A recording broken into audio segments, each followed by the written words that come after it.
From the Performing Arts Center in Providence, Rhode Island, Providence Performing Arts Center, welcome to City Life. We got a heck of a show for you here tonight. I always wanted to be a star. I could start singing Danny Boy, really go crazy, but my producer up in the balcony and director Joe Caprio would kill me. Sit back, relax. We're going to take you to Ireland. We're going to give you an Irish show, compliments of Paddy Noonan and the Irish crew here down at the Providence Performing Arts Center. Sit back and relax. Enjoy the show. Oh, Danny Boy, the pipes.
That young man that was out here dancing is all-world champion Neil Reagan, and he'll be out to dance for you a little later on. We'd like you to meet some more of our gang up here. Our musical director on keyboard is Niall Donnelly, and Niall is from County Tyrone. Gentleman on drums is originally from Glasgow, Scotland, but was raised in West Roxbury and now lives down in New York. Seamus Green.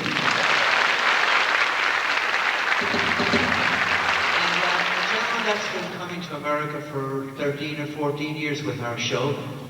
His name is John Scott Trotter. You may have heard that name before. The original John Scott Trotter was the gentleman, the orchestra director and arranger for Bing Crosby. This is his grandnephew. So ladies and gentlemen, we present to you John Scott Trotter. Ladies and gentlemen, join us in a nice lively song. We're going to take you back to Donegal. Here we go. Let's see the hounds going in a better life. 3 years ago, the sunny day, I left the port of town. Was out of the ship from Edmonton, I left to New York. There wasn't a soul to greet me there, a stranger to the shore. All Irish love was with me then, the fortune took the war.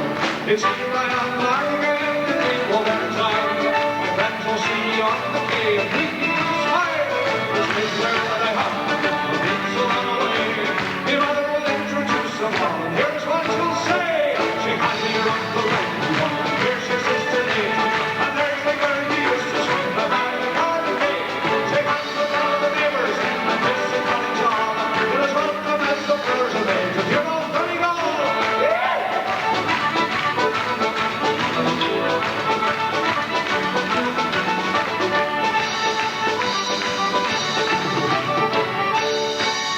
Here comes the volley.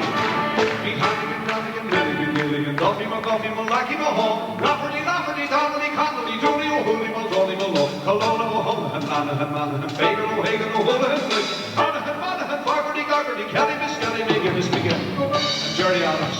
Shake hands with her up the night, here's your sister Kate, and there's the girl who used to swing the Riley Garden Gate.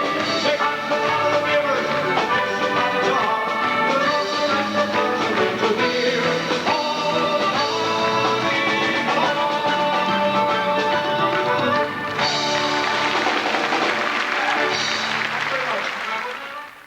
Well, Seamus Green is going to come out from behind the drums now and sing a funny song about a very, very serious subject, the orange and the green.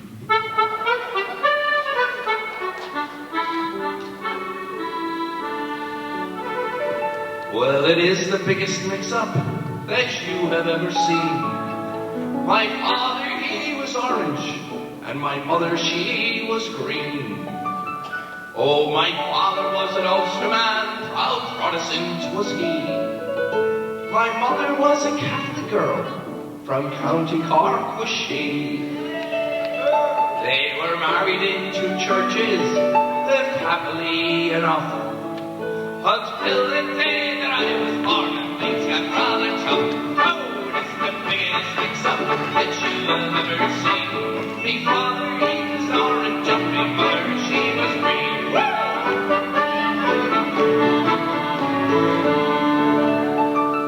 Baptized my father Riley, I was rushed away by car to be made a little orange man, me father's shining star. Now me christened name was Anthony, but still in spite of that, to my father I was William, when me mother called me Cat. Oh, what is the biggest mix-up that you have ever seen? Me father, he was orange, and me mother, she was green.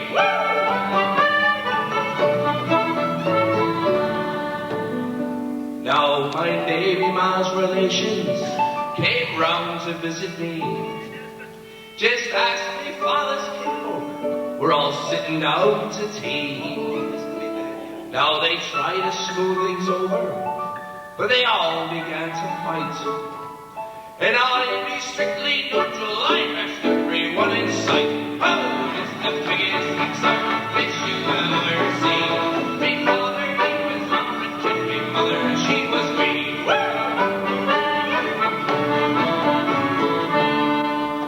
Now my parents never could agree about my type of school. My learning was all done at home. That's why I'm such a fool. Well, they both passed on, God rest them, but they left me caught between that awful color problem of the orange and the green. That was the biggest concern that you'll ever see. Before he was orange and my mother, she was green. Yes, it is the biggest mix-up that you'll ever see. Before he was orange and my mother, she was green.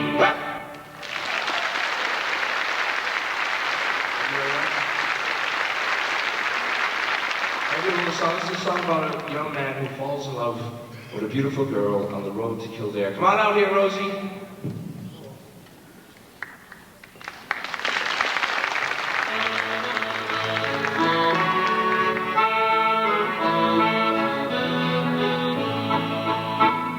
Johnny was born by a mansion somewhere in the county of Clare. Rosie was born by the roadside somewhere in County Kildare. Destiny brought them together on the road near Clorman one day. Neath the bright paisley shawl she was singing as she stole his young heart away. And she sang, "Meet tonight by the campfire.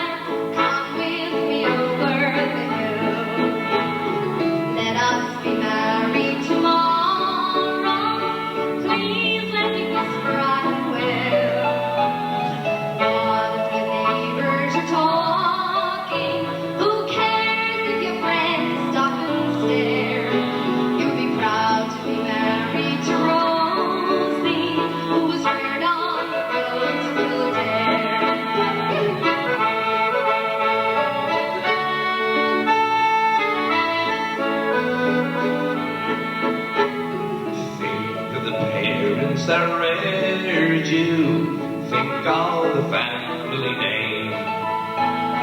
How can you marry a gypsy? Oh, what a terrible shame. Friends and neighbors, you're grieving. Don't worry about my affairs. I've fallen in love with the gypsy who was raised on the roads of Kildare. Meet me tonight by the campfire. Come with me over the hill. Let us be married tomorrow. Please let me whisper I will.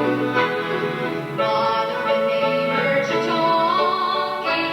Who cares if your friends stop and stare?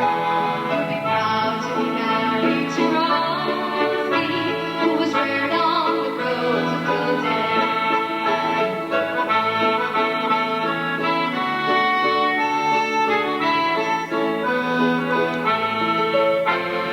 Johnny came down from his mansion just as the sun had gone down, turning his back on his kinfolk and likewise his dear native town.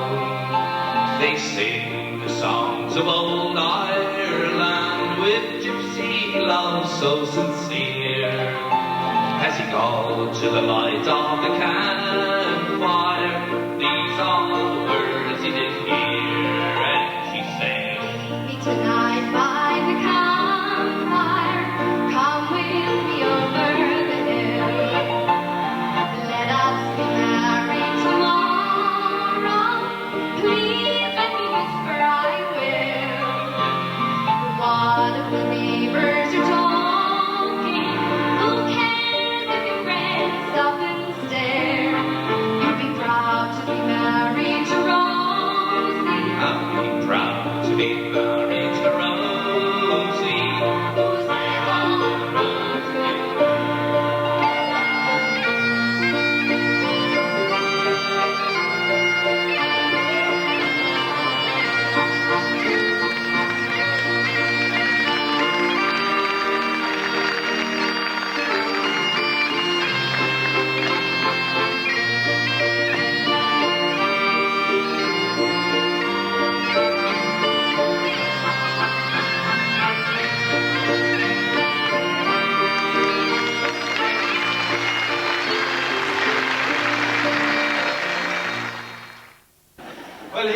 season of St. Patrick's, ladies and gentlemen, and nice to be together with you.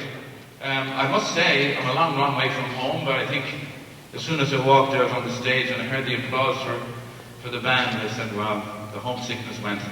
I'm among my own, and it's lovely to be with you like that. God bless you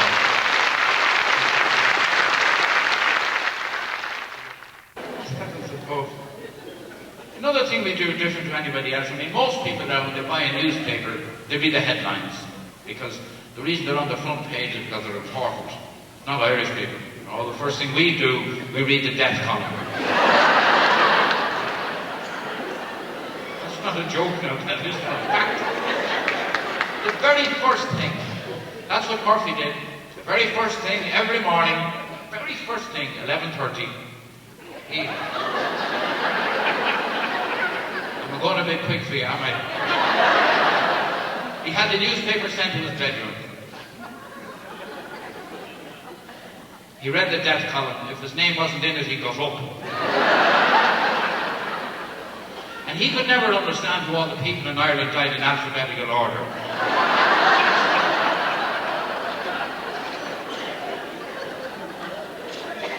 When little Riley passed away, his widow went to the newspaper office. She said, he passed away. I'd like to put a notice in the death column. How much do you charge? He said, it's £1 per word, madam. Oh, she said, that's very expensive. Just put in, Dennis dead. He said, I forgot to explain, it's a minimum of 5 words, £5. So you have 3 words to spare. Would you like to put in something else? She said, yes, car for sale. It's a good one, tell her. Explain it to her, go on.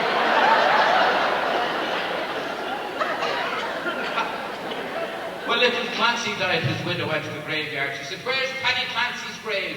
The attendant said, I'll check the register. I don't think there's a Paddy Clancy buried here. No. There's a Maggie Clancy. That's him. Everything is in my name.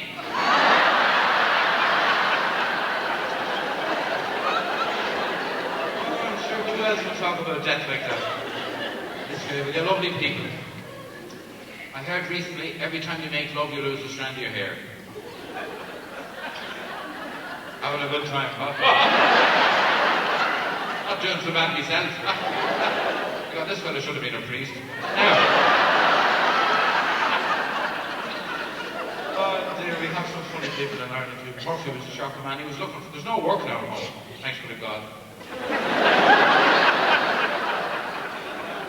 Murphy applied for a job at a construction site. The man said, listen, he said, I hardly have enough work for my own men. Don't worry about that, said Murphy. I won't do very much.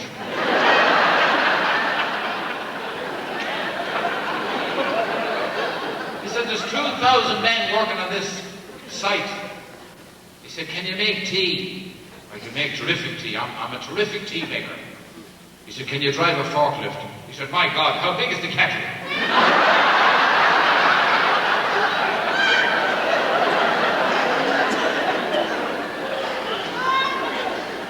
Applied for a job, and the foreman said, he said, I have a predicament now, Murphy. There's 2 applications for this job. I've only one job, and there's 2 applications. There's yourself and little Hannigan. So what I'm going to do is that I'm a fair man. I'll give you a little exam, 10 questions. And whichever one of you has the most correct answers, I'll give the job to you. That's fine with me, said Murphy. Well, they handed up their answers, and would you believe they had 9 correct and 1 incorrect each. He said, I'm giving the job to Hannigan. Oh, you can't do that, said Murphy. That's discrimination. He said, no, it's not, Murphy. It's in relation to question 6. Hannigan has, I don't know, and you have, neither do I.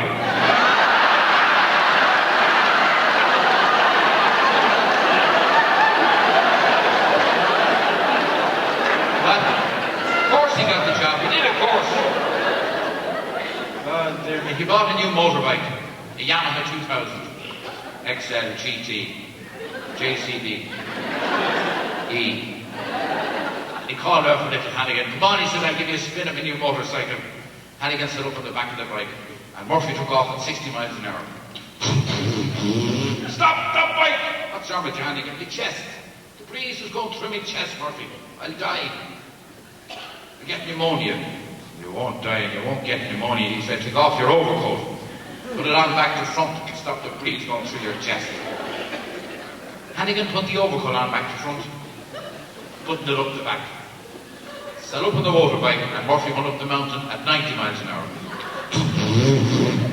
He looked back 3 minutes later to see how Hannigan was doing. He was gone. He was missing as well.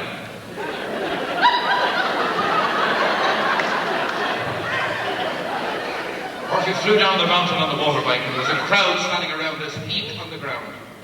He pulled up the anchor. He said, "Is he all right?" This fellow said, "I don't know. When we got to him, he seemed to be okay. But he hasn't said a word since we turned his head around the right way."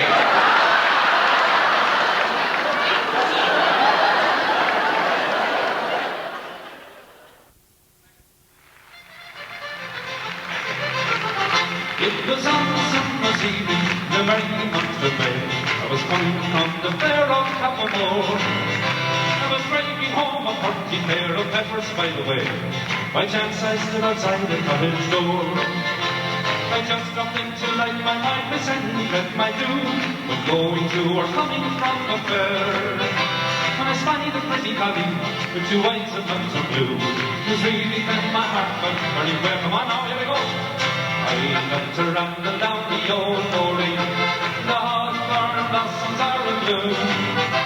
To sit by the gate on that old mossy site, a whispering to came on noon.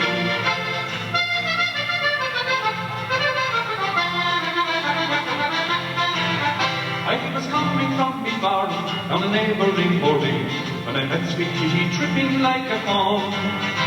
I thought she was the fairest thing my eyes had ever seen. Should the devil away they slept at night and morn. The next time that I met her, I told her of my love. She blushed and nearly let her basket fall. She said, "Go on, Miss Gale," with a gentle little shove. And that's the bottom, that was all. Come on now, here's the hands. I got to ramble down the old morning, the hawthorn blossoms are in bloom. Just to sit by the gate, let old Master say, a whispering to came on noon. I was pushing in the bar, and her father came one day. Said, "Patsy Hogan, what is this I heard? I was speaking to my daughter, now what have you to say?" She really couldn't say a single word. He took me by the hand and said, "Now, Patrick, my son, I'll be glad to see you settle well in life. And since you love my daughter, and our heart is fairly won, it's sure time make the girl your wife altogether now." And we got to ramble down the old morning, the hawthorn blossoms are in bloom. Just to sit by the gate on that old mossy site, a whispering to came on noon.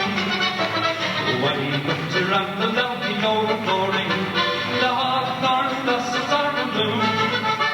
To sit by the gate on that old mossy site, a whispering to came on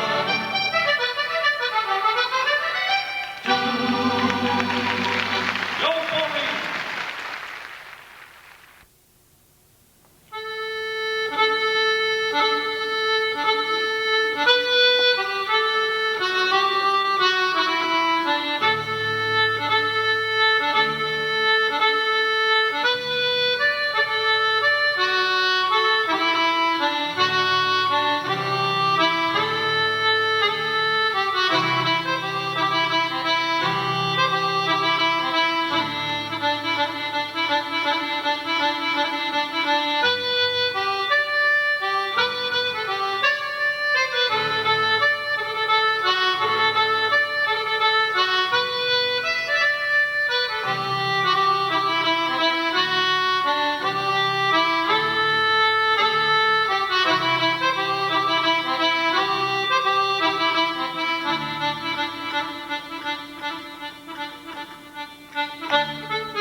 A big movement here from each of you.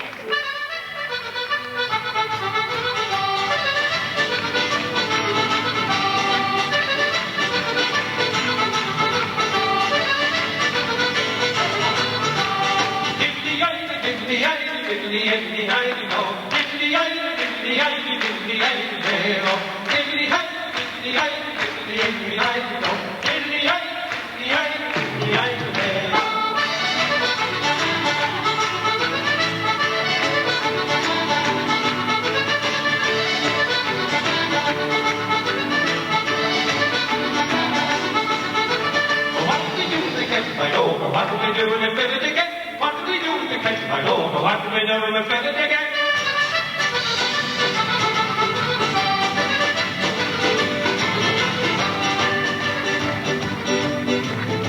Do you know what? We're going now and we're going to miss you. I feel we've made a lot of friends here. I feel as if we know you all. And we'll see you outside in the foyer, or the front place, whatever you call it. And we get all your names, and we write them all down. Good night from back at home. Good night.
Murphy went into a hardware store.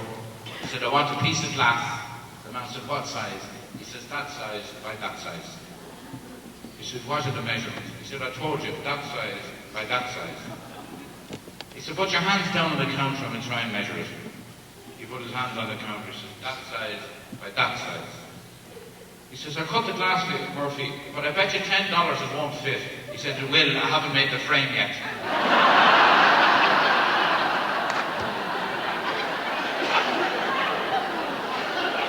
So he hadn't made the frame, Mrs. He was just asking. He said, I want some nails. He said, how long do you want them? He said, I want to keep them. He had a habit of talking in his sleep too, you know. All night he kept saying, darling, Kathleen, darling, Kathleen, Kathleen, darling. Well, did he get it at the breakfast table from herself? Who's this woman you're talking about? Kathleen, all night in your sleep, darling, Kathleen, Kathleen. Who is she? Oh, it's not a woman at all, said Murphy. It's a racehorse.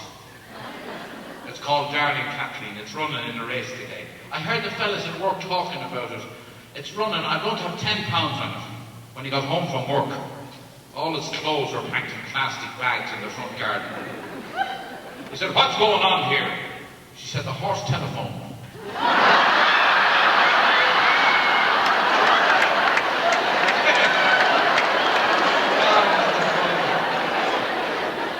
They're lovely. Lovely, and the nuns are here. Give them a round of applause. They never get a round of applause. Great work. I was a little nun in Dublin, God love her, Sister Angela. She did great work for the poor. She was out collecting all day, a hot August day. Now, we don't get too many of them, but this was a hot day. From 6 o'clock in the morning till 6 that evening, she was collecting money for the poor. She was exhausted, you know, when she got back to the convent. She said, Mother, I'll have to have a shower. I'm all hot and sticky. So Sister Angela went into the shower. And while she was in the shower, there was a knock at the door.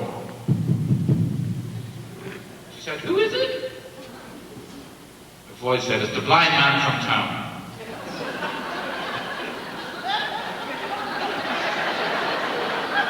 She said, God bless the blind man, and she came out of the shower. But this fella looked at her, he said, you look fantastic, Sister Angela. Where do you want me to put these blinds?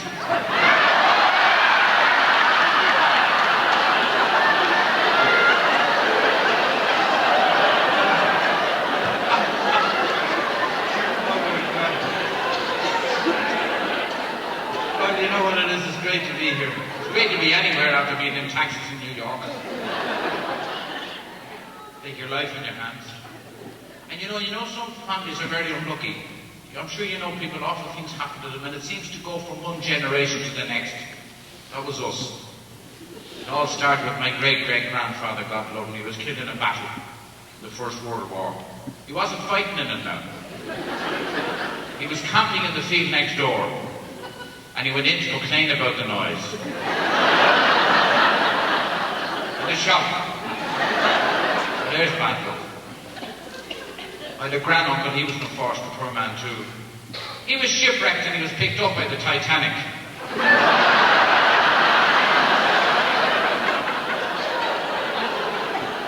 It goes from one generation to the next.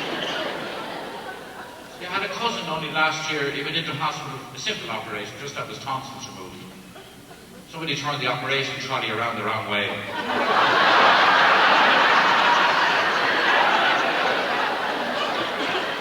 I was a soprano in Vienna. Oh, bad luck. Where do you think it all ended up? You're looking at it. I was the youngest of 9 children. When you're the youngest of 9 kids, you never get any new clothes. You get all the hand-me-downs from the others. I had a problem there. I had 8 sisters. I can remember sitting in the classroom in school with the same dress as the teacher. Mind you, he was much more upset than I was.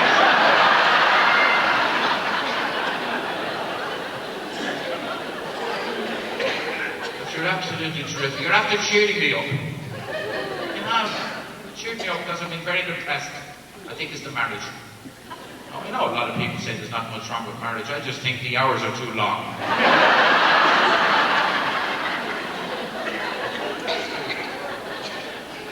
I was leaving home 2 weeks ago. Come over here. I was just going out the front door. I think my wife's on drugs.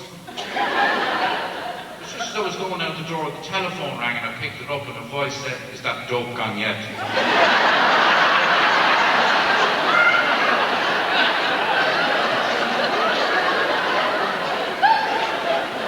You were laughing. Laughing this hour, I tell you. I wouldn't say she was cold, but every time she opens her mouth, the light comes on.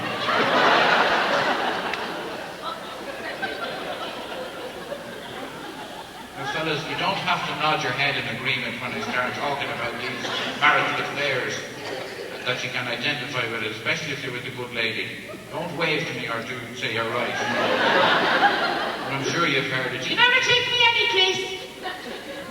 And then when you do, I've nothing to wear. I said, wear that white frock. She said, I can't. There's a hole in the train.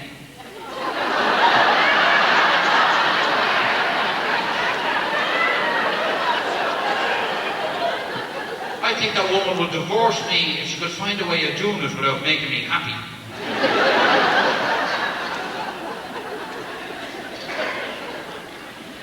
She never stops talking. I have a parrot for 6 years and all the parrot can say is butt.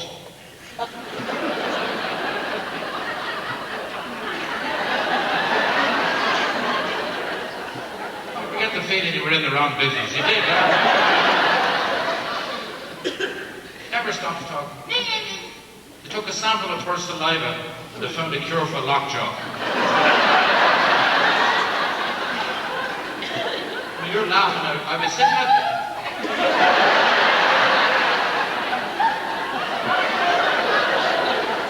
So we're going to laugh. Could you do it all together? We get mixed up after a while. You're laughing though. I was sitting at the breakfast table one morning a couple of weeks ago, and she herself was out in the kitchen, and that made a change. And she shouts out from the kitchen, "Make mad passionate love to me." I said, "Why pick on me?" She said, "I'm boiling an egg and I want to time it."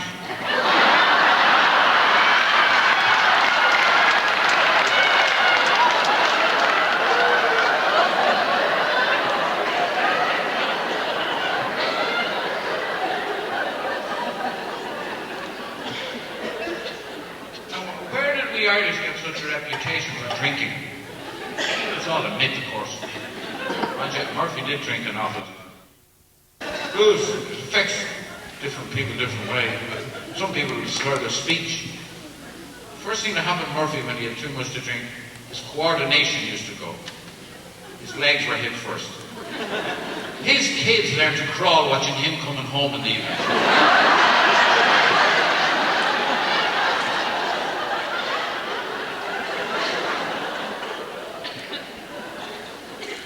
We have very strict driving laws now, rightly so. Breathalyzer tests. We're only permitted in Ireland to have 8 millilitres of alcohol in our blood when we're driving. It's not a lot. I often swallow while washing my teeth. Policeman stopped Murphy's car. About 2 o'clock in the morning. "Where are you coming from?" He said, I'm coming from the pub. Have you alcohol taken? I had 8 whiskies, 4 beers, and a half giraffe of red wine.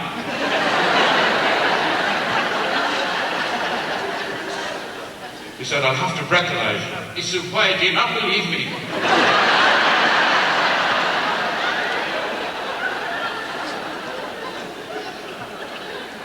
He gave him the breathalyzer bag. He said, "Blow into that." I said, "What is it?" He said, "It's a bag that tells you to be drinking." "Oh, I have one of those at home."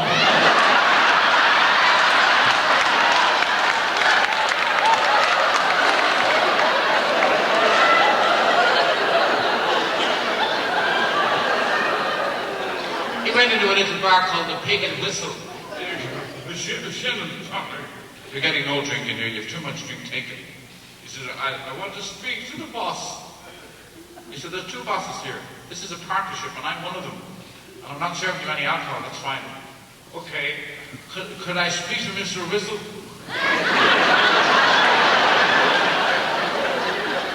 The name of the bar, Mrs. Lee Collins. He was in the bar for hours. He He said to the farmer, "Excuse me, Mick, has a lemon got legs?" "No, you idiot, Murphy, a lemon has not got legs." "Well, I must apologise. I just squeezed your canary into my gin and tonic."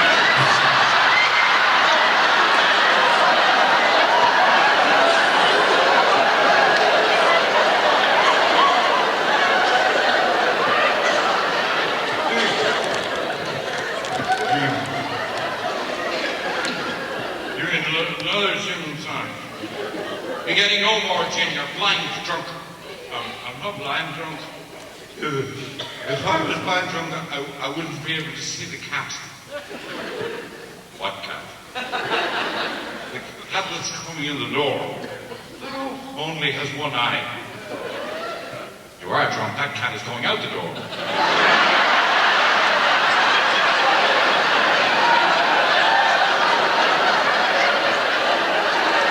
The wrong way around this.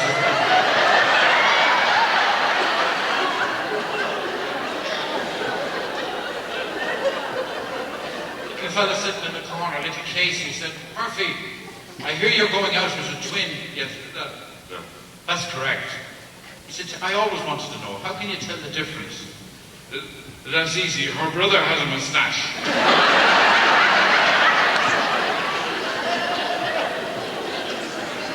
Another gentleman in the bar said, "Murphy, there's no morals left in the world today." What do you mean? Morals.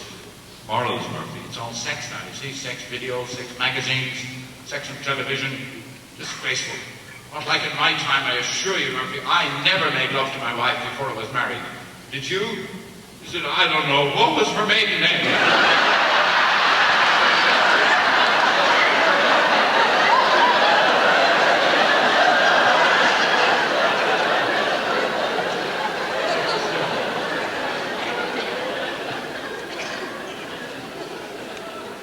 Make a telephone call. Before we got the push button phones, we had to dial it that way. He said, is that 777777777? Voice said, "Yes." "Would you call emergency for me? My finger is stuck in the 7." On behalf of City Life and Joe Caprio, our producer, I want to thank you very, very much for allowing us to do what we've done. It was a great pleasure, a great pleasure. Making this a St. Patrick's Day that these people from Rhode Island won't forget. Well, listen, to all of Rhode Island, to all of you, a very happy St. Patrick's Day. I hope the sun shines for you. Even if it doesn't, let it shine in your hearts. That's the most important thing. And remember that laughter is good for the soul. God bless you all. Hope we see you next year, Joe. Thanks, Tom. Thank you. Thank you.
John said every Irish concert has a recitation, a song, and just about every concert has this Nick song. Now, we weren't going to do this Nick song this year until we met Cleo.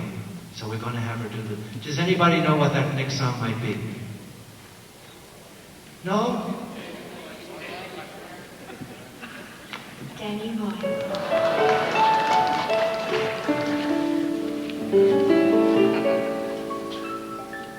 Oh, Danny Boy,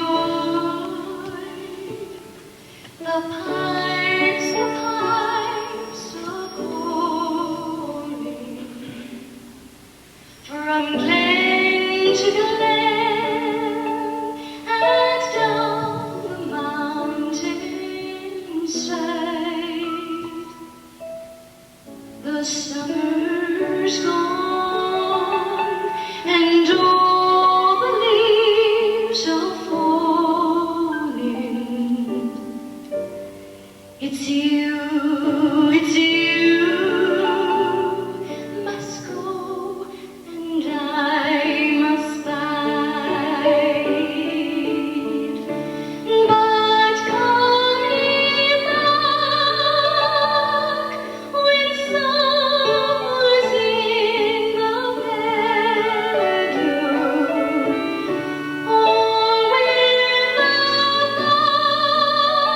valleys hush, oh, white with snow. If I'll be sunshine or in shadow, oh, Danny boy, I love you so.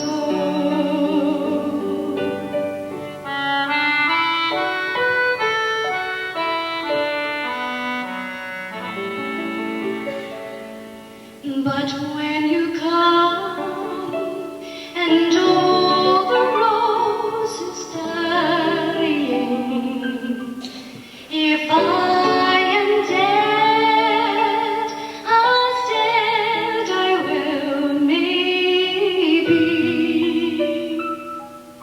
you'll come and find the place where I am lying,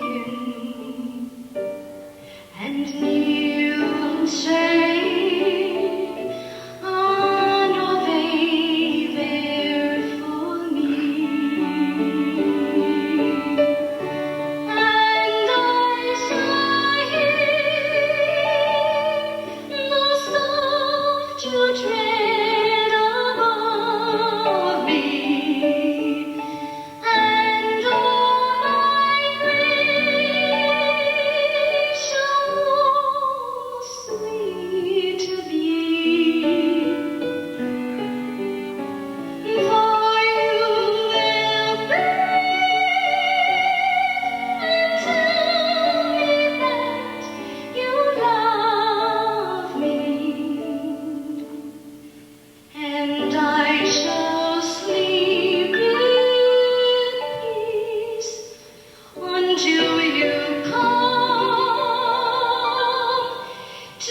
boyhood's fire was in my blood, I read of ancient freemen of Greece and Rome who bravely stood 300 men and freemen, and still I dreamt I yet might see our feathers rent in twain, and Ireland long a province be, a nation once again.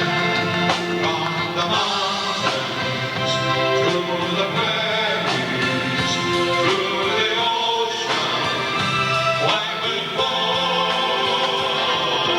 God bless America, my home sweet home. God bless America, my home sweet home. A nation once again, a nation once again, and Ireland long a province be, a nation once again. God bless America, my home sweet home. God bless America, my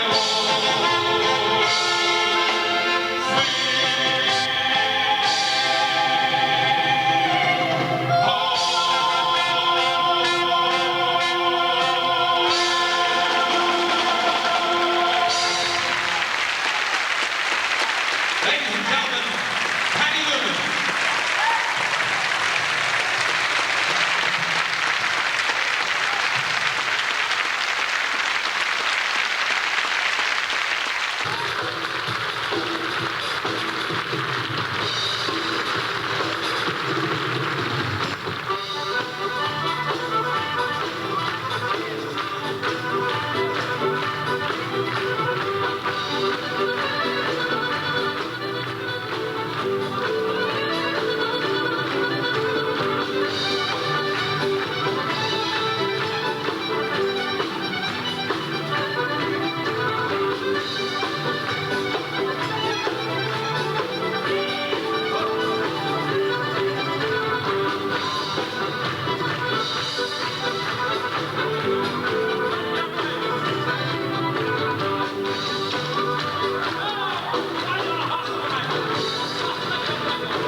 When boyhood's fire was in my blood, I read of ancient freemen of Greece and Rome who bravely stood 300 men and freemen, and still I dreamt I